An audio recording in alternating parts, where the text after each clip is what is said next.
Hello guys, 12:15 in the morning na.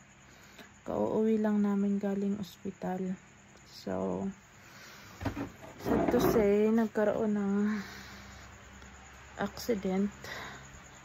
Na-aksidente ako guys sa motor kanina habang pauwi ako galing tindahan. Na-slide yung motor ko at nagkaroon ng disgrasya. So galing ako sa ospital, nagpa-check na ako, tapos nagkaroon ng 4 stitches yung upper lip ko. So laking pasasalamat ko na hindi naman ako napuruhan.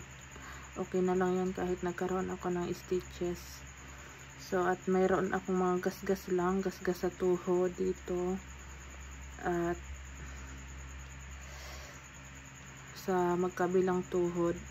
So nangyari kasi na may na-spill na crude oil sa road, tapos hindi ko na control yung motorbike kasi na dulas na siya.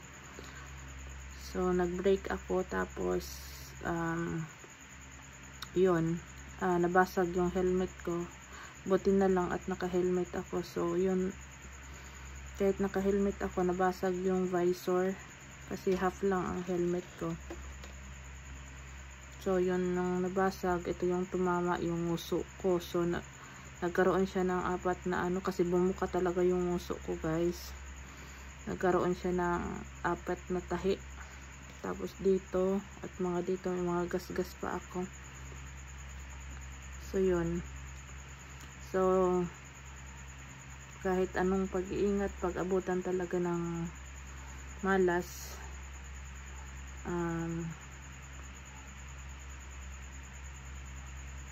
talagang malas.